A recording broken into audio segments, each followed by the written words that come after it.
so this, just from the title, I think will be interesting. There's been some bullshit around Disney Channel and how they used to treat their like younger stars and how they were like creeps and shit. And this is the title, okay? How Zack and Cody escaped from Disney. They are never coming back. So the way they say escaped makes me think like something shit happened. So I want to see. It's far too common that child stars struggle adapting to a more normal life after television fame, mostly because of the pressure enforced on them at such a young age, plus all the— Bro, look at Drake, bro. Because— Dude, look at the difference in Drake's face, man. Dude, he turned into a shit show. Isn't he like a weirdo now? He's a weirdo now, right? He was like everyone's like crush back then too. Life after television fame, mostly because of the pressure enforced on them at such a young age. This guy, wow, bro. That's such a difference. Plus all their flaws, successes, and failures are publicized to millions of people. Dylan Sprouse and Cole Sprouse are two identical twins that had wildly successful careers that started when they were just 8 months old. We know that Disney actors are often overworked, develop emotional trauma, and have a hard time getting away from the label of child star. Even at a young age, the twins realized this and started their master plan. By the way, Sweet Life of Zack and Cody is top 2 behind with Drake and Josh. That show and Drake and Josh, top 2 shows. To capitalize on the rewards of being a Disney star, only to escape and leave their past behind. Holy fuck, that's what he looks like? Nah.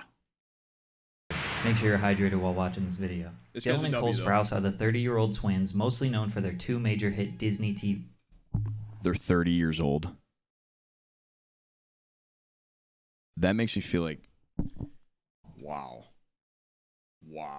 shows, The Sweet Life of Zack and Cody, and the sequel, Sweet Life on Deck. But They're before they did that, 30? they had some other pretty major accomplishments. They starred as Julian in Big Daddy. They played Ross's son on Friends, voice acting in 8 Crazy Nights, as well as a ton of different TV roles and direct-to-video films. Not only were the two adorable and talented actors, but being identical twins gave them an advantage. It allowed Hollywood producers to cast them as the same person. Child labor laws prevent actors under 18 from being overworked. When Cole was done shooting a scene, Dylan would step in to do the other, and they would trade off. And producers were able to get double the work out of essentially one kid. 2005, I didn't know The that. Sweet Life of Zack and Cody. Danny Callis, who ended up writing the show, always dreamed of doing his version of Eloise at the Plaza, which was a family film about a sweet but mischievous 6-year-old who lives in the Plaza Hotel in New York City. He actually wrote the idea of the show 2 times and tried to sell it to different networks. When he approached the Disney Channel, they actually said to him, "Here's 2 twins. What can you build around them?" He wrote the idea for The Sweet Life for the 3rd time, and it got picked up. The Sweet Life of Zack and Cody was about 2 twin boys who lived at the 5-star Tipton Hotel because their mother was an employed singer who performed in the lounge multiple times per week. While she was working or sleeping, the boys would find themselves getting into all kinds of predicaments that they had to work together to get out of. Zack, played by Dylan, was the cool, outgoing, and self-centered brother, while Cody, played by Cole, was the more mature, nerdy, and gentle twin. Exactly the same as Drake and Josh. Yeah. What's funny is, Dylan and Cole ended up being very similar to their roles on the show in real life. The boys had amazing chemistry together because they were 1, actually brothers, and 2, had been working since before they had conscious thoughts. The show also followed the hotel owner's daughter, London Tipton, played by Brenda Song, who was a parody character of Paris Hilton. She was scatterbrained, rich, and solely focused on boys and fashion,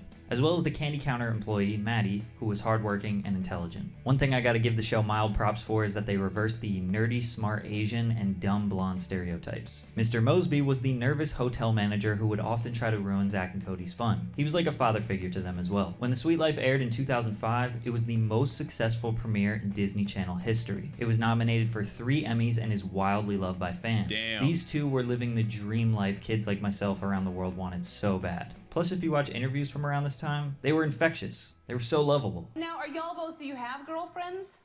No, we are single men.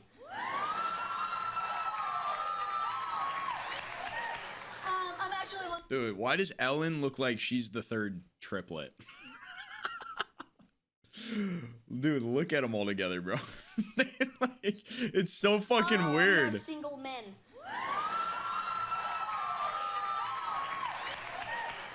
I'm actually looking looking for a Christian girl with morals and values. Disney knew they needed to keep them around longer, so they came up with a sequel in 2008, The Sweet Life on Deck. Before they started a new show, they had a gap year. Bro, The Sweet Life on Deck, listen, it was okay, but that was the start of the downfall, I think. So Dylan and Cole actually got jobs at a comic book store called Meltdown in LA. Most of what they did was packaging, putting the comic books in the little sleeves. But their father always taught them that they can't get wrapped up in celebrity status. The 16-year-olds were kids just like everybody else, and that they needed some balance in their life. The boys picked up hobbies. Cole started his journey into photography, and Dylan got into drinking alcohol, which would be his next passion. But filming was about to start again, and it was time for them to quit the comic book store. The Sweet Life on Deck airs in 2008 to over 5 million viewers. Now they were on the SS Tipton, which was a cruise ship that they lived on, which created tons of new opportunity for them to get in trouble. None of the characters developed much over time. Cody stayed the soft, innocent dork, and Zack stayed the selfish jock. But we were growing up with them. We even watched Cody have to deal with his voice cracking, and the boys looking for their first armpit hairs. They were like the little brothers we always wanted. The 2 shows ran from 2005 to 2011, 168 episodes plus a movie. This was technically the longest run. There's a movie? Why do I not know about this? That must have just not done any numbers because I have no fucking clue this exists. The movie was all right. I didn't even know there was one, dude. What? Running live action show if you combine them. Fans loved the sequel. Some people even thought it was better than the original. I personally think the original was better, but we can fight it out in the comments. Facts. Naturally, like all shows that depend on children, they can only last so long. Dylan and Cole were now 18 and looked vastly different than when they started. But the truth is, they didn't want The Sweet Life to end as abruptly as it did. The twins wanted to produce and direct one more season of The Sweet Life. They came up with an idea where they graduate high school, move off the ship, and go back to Boston. In their downtime at college, they would meet a single dad with a child at the hotel. Zack and Cody would kind of raise the boy up like a little brother, showing him all the crazy stuff in the hotel, leading him into wacky situations. The final season could have been the perfect way to transition into a whole new show based around the young boy. Cole said that the goal of this was to transition them out of the show. That way the cast and crew didn't have to lose their jobs. Nah, dude, nah. Because then any kid you bring in after, they're just gonna get compared to Zack and Cody, and then they're just gonna get shit ton of hate, right? They had for the past 6 years. Disney executives laughed in their faces for the idea they came up with, which led to a 5-year hiatus in acting. Here you will see a photo of Dylan Sprouse working as a host in a New York City restaurant, just 2 years after the Disney Channel, which led to multiple assumptions that he was broke. But when you see a picture of a guy who has made, presumably, and I'm That's making insane, a presumption here, a lot of money off of a television series and that he's working in a restaurant, wouldn't that be a reasonable conclusion? Well, I mean, I definitely think that that's in mind. Although it is negative, it's just a negative way to think for the most part. People can work jobs like that for experience, and I think that's kind of the way I targeted it. If I didn't know anything about the Sprouse twins, I would have assumed the same thing. But what you will notice in the rest of this video is that the boys, mostly Dylan, have done a lot to escape their previous lives. They both got accepted to New York University and decided to dorm with everyone else and go to college full time. Dylan was majoring in video game design and was something of a video game addict. Cole was an archaeology student, majoring in geographical information systems. He traveled all over the world through their program and even made a big discovery. Cole unearthed a mask of Dionysius in Bulgaria. They both were quite lit. Bro, what? Hold on. Buddy went from Disney Channel on the daily to digging up fucking fossils in Uganda. The fuck's going on? Hold on, I need a process. Dude, imagine walking into a restaurant and your server's fucking Zack from Sweet Life. Literally just normal college kids from 2011 to 2014. That's wild. Focused on their studies and working side jobs in their free time. This type of normality most definitely prevented them from ending up like countless other child celebrities. Child stars face a lot of pressure to immediately get an adult acting role or start a music career. Whatever it is, if they don't outdo Disney or Nickelodeon, it seems like a step down because they have millions of fans that want them to still be their 13-year-old selves, but when you get into your 20s, you just want to move on. The pressure ends up eating them alive and they make mistakes. Then it's highly publicized, which compounds the initial problem. So instead of going down the dark Hollywood path, the twins did the exact opposite. Let's fully step away from this. We can't be compared to our old roles if we aren't doing anything at all. Honestly, they did that's stay good. popular on Twitter and social media and would let the jokes fly. Oh, I get it, Selena. Too good to follow your old pals, Dylan and Cole, huh? This is just like when we were 12. Cole started an Instagram page called Smart as fuck, dude. These kids are smart.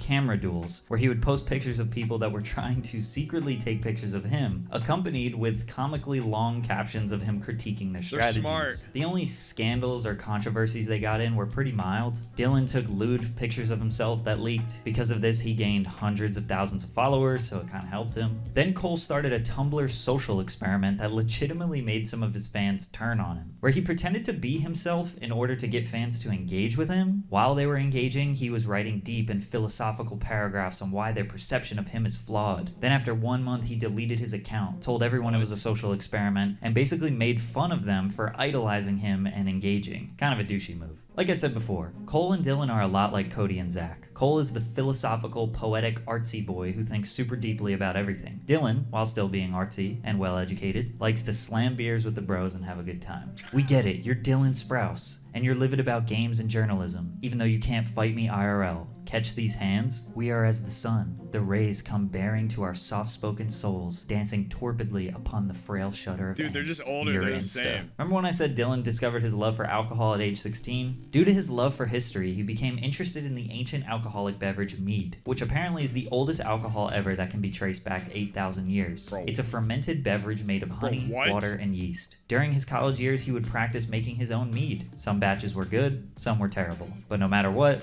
he and his roommate Matt got drunk. Oh, bro, for a second I thought this was him. I was like, wait. I was like, why does he look like that now? I was like, what's in the beer? But there he is. Never mind. When Dylan graduated college, he was taking some acting gigs, but he had more free time and wanted to pick up a hobby. Since he was passionate about brewing, he got an internship at a distillery called Kings County in Brooklyn. Working there and getting immersed into this world made him realize how badly he wanted to pursue this hobby into something bigger. The All-Wise Meadery was born, which is his Brooklyn meadery where he actually makes the alcohol himself. Wait, A lot of what? people in the brewing community doubted Dylan. They thought he was a privileged actor boy who grew up with everything and wanted to take over their hard-earned reputation. They didn't realize how passionate he was and how much respect he had for mead and brewing. Plus, he had a lot of people just saying he was another celebrity endorsing a product. Like, he didn't care for it, it was just for money. I have to explain a lot that I'm actually brewing it, right? I have to explain a lot that these are my recipes. I have to explain a lot to people that this is my business and I'm here every day I can be. That comes as a surprise to a lot of people. It's kind of wild to see someone go for a much more humble job serving the local Dude, I didn't even know this shit. This is actually wild. For some reason, I just assumed they were still like actors, both of them. community rather than chasing Hollywood fame. Cole, on the other hand, was pursuing his photography career. Not so much for money, but rather the art. One day, he asked Traveler magazine if he could work on a piece for them. They said yes, but not for money, since they had no idea he did anything outside of the Disney But then Channel. Cole's so in Cole took a Riverdale, 3-day right? train journey from the West Coast to the East Coast and documented the process. They ended up publishing his article digitally. While this isn't some massive success story, it just shows the boys were trying to broaden their horizons with the luxury of not needing big paychecks. He would go on to be a respected photographer and get some of his pieces published in high-profile magazines. But Cole would ultimately get back into acting. In 2017, he got a consistent role on the wildly successful teen Riverdale. drama show Riverdale, which has been running for 7 seasons, Okay. as well as lead roles in the movies. Did that just say 7 seasons? Hold on. Got a consistent role on the wildly successful teen drama show Riverdale, which has been running for 7 seasons. What? Dude, I saw the first season when it first came out. You're telling me that was fucking 7 years ago? I'm gonna throw up. As well as lead roles in the movies 5 Feet Apart and Moonshot. I definitely see Cole pursuing more large acting gigs in his career. Dylan did also get back into acting in 2017. His team suggested that he shoot for lead roles in big projects like his brother, but he prefers small indie films and wanted to 5 years participate ago? on good projects Okay. regardless of the Still character size crazy. or depth. Dylan still spends a lot of his time focusing on video games. He's extremely immersed in Dungeons & Dragons and offers his help with indie game developers. He even recently released his own comic book called Sun Eater. My brother and I used to get quite a bit of, "Oh, you made it out. Oh, you're unscathed." No, the young women on the channel we were on were so heavily sexualized from such an earlier age than my brother Yeah, and what I the that there's fuck? absolutely no way that we could compare our experiences. Cole has been vehemently against child stars getting criticized for their downward spirals, because there are mostly women being targeted and the public doesn't seem to understand the difficulty of being I didn't know she turned into a shit show like that. I wonder if there's a video on her, dude. What is her name again? Amanda Bynes. Yeah, dude. I never watched her show, but I didn't know she went through some crazy shit like that. A child star, or what goes on behind the scenes. Dylan and Cole actually started getting into acting because their family needed money, so they put their 1-year-olds to work. This sounds like a recipe for disaster, but it seems as if their parents instilled the right values in them to maintain balance as a celebrity. Some people believe honestly. Disney exhausts and overworks children for our entertainment. Cole says that they didn't suffer as much trauma since they were boys, which could be very true. I also believe that stepping away from the spotlight and pursuing something normal was the key to them maintaining their sanity and integrity. Although they look back on their past fondly and came out unscathed, we will never get a Sweet Life of Zack and Cody reboot. I'm asked all the time if Dylan and I are going to do a Sweet Life reboot, and I go, no, absolutely not. Honestly, confidently, no. They're like, No. Damn, dude.